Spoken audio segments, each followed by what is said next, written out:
നമസ്കാരം. തെരഞ്ഞെടുപ്പ് കഴിഞ്ഞപ്പോൾ ഇവിടെ ഉയർത്തിക്കൊണ്ടുവരാൻ ശ്രമിച്ച ഒരു വിവാദമാണ് മുസ്ലിം ലീഗിന് വിദ്യാഭ്യാസ വകുപ്പ് കൊടുക്കരുത് എന്ന്. അതായത് വിദ്യാഭ്യാസ വകുപ്പ് കൈകാര്യം ചെയ്യുന്നത് മുസ്ലിങ്ങളാകരുത് എന്ന്. ഒന്ന് ആലോചിച്ച് നോക്കൂ. കേരളത്തിലാണ് അത് ഇല്ലാതിരുന്നത്.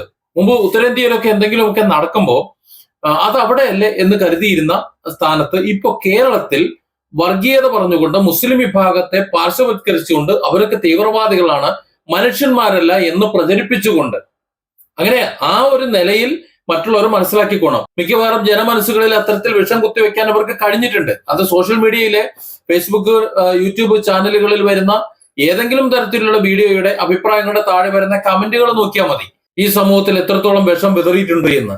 എന്നാൽ കേരളത്തിൽ മുസ്ലിം ലീഗ് വിദ്യാഭ്യാസ വകുപ്പ് കൈകാര്യം ചെയ്യുന്നു, അല്ലെങ്കിൽ അങ്ങനെ കൈകാര്യം ചെയ്യും എന്ന് വരുത്തി തീർത്തുകൊണ്ട്, അല്ലെങ്കിൽ ഏതെങ്കിലും ഒരു വകുപ്പ് കൈകാര്യം ചെയ്യാൻ പാടില്ല മുസ്ലിങ്ങൾ. ഒരു വേള ശശികല ടീച്ചർ പറയുന്നത് കേട്ടു. ടീച്ചറിന് എങ്ങനെ വിളിക്കുന്നു എന്ന് എനിക്കറിയാൻ വയ്യ. അവർ പറയുന്നത് കേട്ടു, ഈ മുസ്ലിങ്ങൾ അവർക്കിവിടെ മന്ത്രി ആകാൻ പാടില്ല, കാരണം മുസ്ലിങ്ങൾക്ക് അധികാര സ്ഥാനം കിട്ടാനേ പാടില്ല എന്ന നിലയിൽ പോലും സംസാരിക്കുന്നത് കേട്ടു.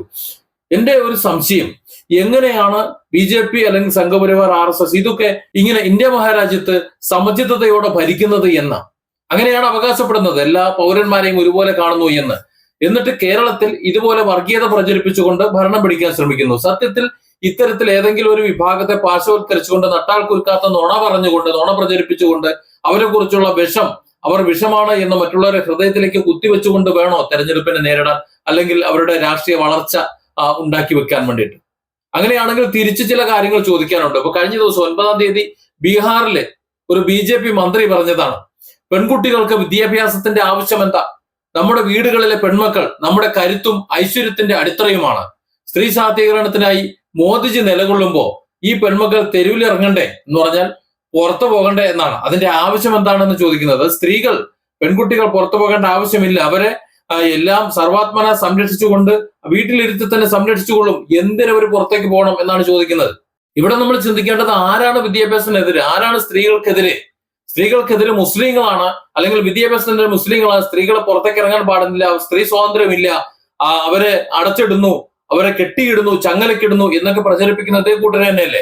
അവരുടെ പച്ചയ്ക്ക് പറയുന്നു. ഒരു മന്ത്രി തന്നെയാണ് പരസ്യമായി പറയുന്നത്, അവർക്ക് വിദ്യാഭ്യാസത്തിന്റെ ആവശ്യമില്ല, സ്ത്രീകൾക്ക് വിദ്യാഭ്യാസത്തിന്റെ ആവശ്യമില്ല, മോദിജി പ്രധാനമന്ത്രിയായിട്ടിരിക്കുന്നത് കൊണ്ട് അവർ പഠിക്കേണ്ടതില്ല എന്ന്. അതിനെതിരെ ഒരു അക്ഷരം എവിടെയും പറഞ്ഞു കേട്ടില്ലല്ലോ. സത്യത്തിൽ ഇത്തരത്തിൽ സമൂഹത്തിൽ വിഷം കുത്തിവെച്ചിട്ട് വേണോ, അല്ലെങ്കിൽ സമൂഹം മുഴുവൻ വിഷം വിതച്ചിട്ട് വേണോ പാർട്ടി വളർത്താനും, അല്ലെങ്കിൽ തങ്ങളുടെ സംഘടന വളർത്താനും?